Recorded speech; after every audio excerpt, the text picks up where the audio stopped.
Breaking അന്വേഷണ ഉദ്യോഗസ്ഥർക്കെതിരായ ആക്രമണം ഹൈക്കോടതി അറിയിക്കാൻ ഇ.ഡി. അന്വേഷണം തടസ്സപ്പെടുത്താൻ ശ്രമിച്ചുവെന്ന് കോടതിയെ അറിയിക്കും. ഇ.ഡി. ഹൈക്കോടതിയിൽ സത്യവാങ്മൂലം നൽകും. അതേസമയം പിണറായി വിജയന്റെ വീട്ടിൽ നടന്ന ഇ.ഡി. പരിശോധനയിൽ മൗനം തുടരുകയാണ് കോൺഗ്രസ്. എന്തുകൊണ്ട് പിണറായി വിജയനെ കേന്ദ്ര ഏജൻസികൾ തൊടുന്നില്ല എന്ന രാഹുൽ ഗാന്ധിയുടെ പരാമർശം കോൺഗ്രസിനെതിരെ ആയുധമാക്കുകയാണ് ഇന്ത്യ മുന്നണിയിലെ മറ്റു പാർട്ടികൾ. അരവിന്ദ് കെജ്രിവാളും എം.കെ. സ്റ്റാലിനുമടക്കം പ്രതിപക്ഷത്തെ നേതാക്കൾ വിമർശനം ഉന്നയിച്ചു കഴിഞ്ഞു. അതേസമയം അന്വേഷണത്തിന്റെ പേരിൽ പിണറായി വിജയനെ ആക്രമിക്കേണ്ടതില്ലെന്നാണ് UDF നിലപാട്. ഇ.ഡിയുടെ തുടർനീക്കങ്ങൾ നിരീക്ഷിച്ച ശേഷം കരുതലോടെ പ്രതികരിച്ചാൽ മതി എന്നാണ് UDF തീരുമാനം. ഇ.ഡി. അന്വേഷണത്തിനെതിരെ സംസ്ഥാനത്ത് പ്രതിഷേധം തുടരാനാണ് LDFന്റെ നീക്കം. പി ആർ സുനിലുണ്ട്, ആർ റോഷിപ്പാലും നമുക്കൊപ്പം ചേരുന്നു. ആദ്യം പി ആർ സുനിലേക്ക്. Good morning P R Sunil. Good morning Roshipal. P R Sunil, കോൺഗ്രസിന്റെ ദേശീയ നേതൃത്വം ഈ വിഷയത്തിൽ ഒരു അക്ഷരം ഇതുവരെയും പറഞ്ഞിട്ടില്ല.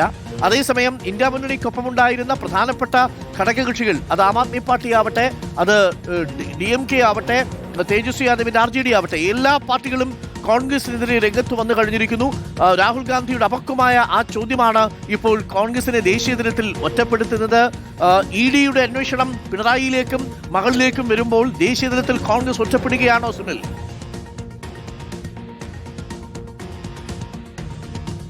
Arun, good morning. അങ്ങനെ തന്നെ വിലയിരുത്തേണ്ടി വരും.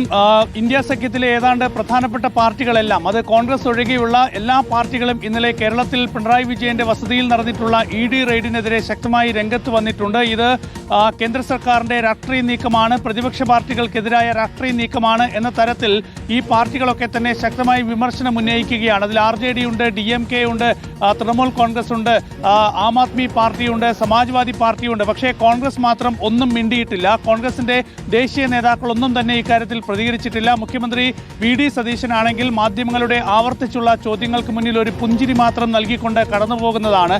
അപ്പോൾ കോൺഗ്രസിന്റെ ഔദ്യോഗിക നേതൃത്വമോ കോൺഗ്രസിന്റെ പ്രധാനപ്പെട്ട നേതാക്കളോ ഒന്നും തന്നെ ഈ വിഷയത്തിൽ പ്രതികരിക്കാതെ മാറി നിൽക്കുകയാണ്. പ്രധാനപ്പെട്ട കാരണം എന്നത് കഴിഞ്ഞ നിയമസഭാ തെരഞ്ഞെടുപ്പ് സമയത്ത് രാഹുൽ ഗാന്ധി ഉയർത്തിയ ആക്ഷേപം തന്നെയാണ്. ഈ കേസിൽ എന്തുകൊണ്ട് ഇ.ഡി. പിണറായി വിജയന്റെ വീട്ടിൽ കയറുന്നില്ല, പിണറായി വിജയന്റെ കുടുംബത്തെ കസ്റ്റഡിയിലെടുക്കുന്നില്ല എന്ന തരത്തിൽ രാഹുൽ ഗാന്ധി വലിയ രാഷ്ട്രീയ ആരോപണം ഉന്നയിച്ചതാണ്. അന്ന് തന്നെ രാഹുൽ ഗാന്ധിക്കെതിരെ വലിയ വിമർശനം ഇന്ത്യ സഖ്യത്തിലെ മറ്റ് പാർട്ടികളൊക്കെ തന്നെ ഉയർത്തിയതാണ്. ഏതായാലും അതിന് പിന്നാലെ ഇപ്പോൾ ആ റെയ്ഡ് നടന്നിരിക്കുന്നു. അപ്പോൾ ഇന്നലെ പിണറായി വിജയൻ പറഞ്ഞത് രാഹുൽ ഗാന്ധിക്ക് സംതൃപ്തിയായില്ലേ, സന്തോഷമായില്ലേ എന്ന ചോദ്യമാണ്. ഏതായാലും അതിന് പിന്നാലെ കോൺഗ്രസ് വലിയ മൗനം തുടരുകയാണ്. കോൺഗ്രസ് ഈ മൗനം തുടരുമ്പോൾ തീർച്ചയായും കോൺഗ്രസിനൊപ്പം നിൽക്കുന്ന മറ്റ് സംസ്ഥാനങ്ങളിൽ കോൺഗ്രസിനെ പിന്തുണയ്ക്കുന്ന, കോൺഗ്രസിനെ വിജയിപ്പിക്കുന്ന പാർട്ടികളൊക്കെ തന്നെ ഇപ്പോൾ പിണറായി വിജയന്റെ വസതിയിൽ നടന്നിട്ടുള്ള ഈ ഇ.ഡി. റെയ്ഡിനെ അപലപിച്ച് പ്രതിഷേധിച്ച് രംഗത്ത് വരുന്ന ഒരു സാഹചര്യമാണ്. ഏതായാലും കോൺഗ്രസിനെ വിശ്വസിക്കാൻ കഴിയാത്ത പാർട്ടിയാണ്, വിശ്വസിക്കാൻ കൊള്ളാത്ത പാർട്ടിയാണ് എന്ന് നേരത്തെ തൃണമൂൽ കോൺഗ്രസ് പറഞ്ഞിട്ടുണ്ട്. തമിഴ്നാട്ടിൽ DMK